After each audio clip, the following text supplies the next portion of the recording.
कार्तिक, अगर इस गेंदबाजी की बात की जाए केकेआर की, शाकिब के आने से हमने देखा ताकत मिली है। आंद्रे रसल के गैर मौजूदगी के बावजूद भी केकेआर में वो घबराहट या फिर वो थोड़ी सी होता है ना, टीम डगमगा सी जाती है, आपका इतना इंपैक्ट प्लेयर चले जाता है, वो बात नहीं नजर आई। देखिए, मनी भैया ने अभी जब हम बात कर रहे थे पहले तो बहुत अच्छी बात की कि पिछले 2-3 दिन से वो कहे जा रहे हैं कि शकीब अल हसन को होना चाहिए। आप ना भूले कि जितना जो अंतर्राष्ट्रीय क्रिकेट होता है, पिछले 2-3 साल से शकीब अल हसन सबसे बेहतरीन आईसीसी के हरफन मौला खिलाड़ी हैं। और कोई कारण है, जब आप बांग्लादेश के लिए खेलते हुए इतने बड़े आप स्टेज पे आप परफॉर्म करते हैं और आपका नाम है, तो उसका मतलब यह है कि आप अपनी गेंदबाजी से आप विकेट निकालते हैं या जो भी करते हैं टीम के लिए काम करते हैं, उसके अलावा रन बनाते हैं। आंद्रे रसल भले ही एक इम्पैक्ट प्लेयर हैं, पर जब भी वो आप देख लीजिए उनकी गेंदबाजी उतनी नहीं है जो शकीब अल हसन से आपको 4 ओवर हमेशा मिलेंगे।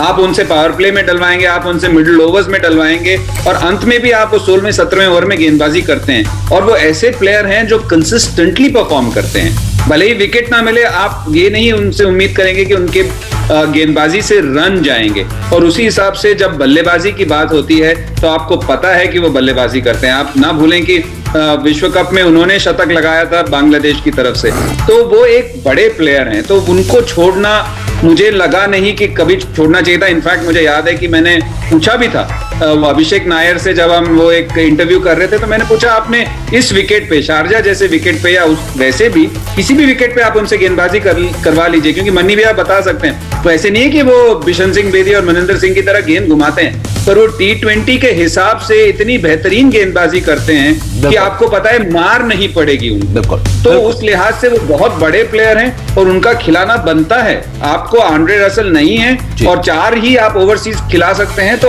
आप शकीब अल हसन को आप नजरअंदाज कर ही नहीं सकते। बिल्कुल बिल्कुल सही बात है। और इसकी शाकिब के आने से कितनी ताकत मिली है ये हमें दिख रहा है। और दूसरी बात यह कि शाकिब मैचेस फिनिश भी करना जानते हैं, मैचेस को खत्म भी करते हैं, तो ये भी एक बड़ी खासियत है इस खिलाड़ी में और ताकत मिली है। तो चलिए इस मुकाबले के ड्रीम 11 गेम चेंजर की तरफ अब रुख करते हैं। और पहले ड्रीम 11 गेम चेंजर आज कौन हो सकते हैं मुझे बताने की शायद जरूरत नहीं है। पहले ड्रीम 11 गेम चेंजर है आज के शुभमन गिल 87 फैंटेसी पॉइंट्स के साथ और 471 फैंटेसी पॉइंट्स। आरपी बता रहे हैं कि इंपैक्ट तो है इस खिलाड़ी का इस टूर्नामेंट में।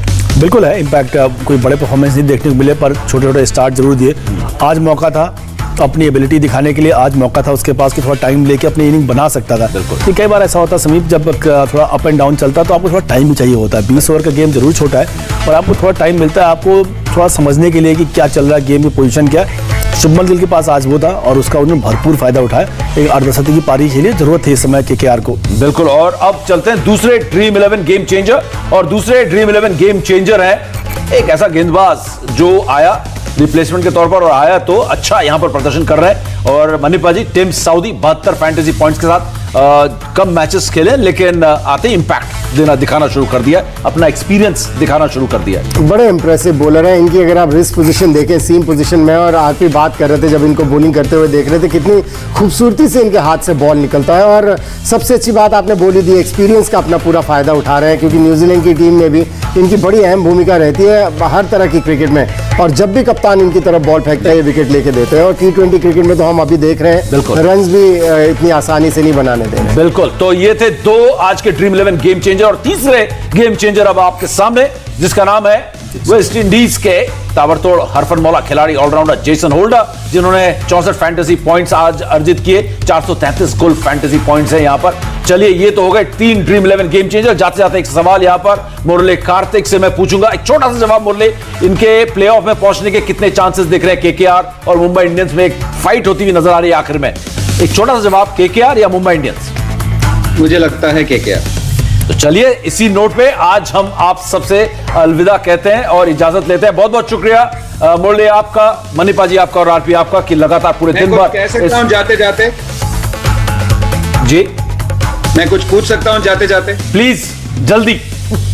सबसे पहले तो इयन बिशप ने मन्नी भैया को अपनी सलाम दुआ भेजी है, तो वो मैं उनको कन्वे करना चाहता हूँ। दूसरी बात, ये मेंटोर क्यों करते रहते हैं आप मन्नी भैया को? मन्नी भैया क्योंकि हमारे सबसे सीनियर एक्सपर्ट हैं और इनसे जब हम कुछ समझ में नहीं आता तो हम इनके पास जाते हैं और ये हमें बताते हैं कि आगे का रास्ता मांजरेकर के सामने ऐसा मत बोलते ना, उनको बड़ा दुख लगेगा। इंडिया टीवी हर वक्त हर जगह डाउनलोड करने के लिए सर्च करें India TV news Google play store या ऐप स्टोर पर।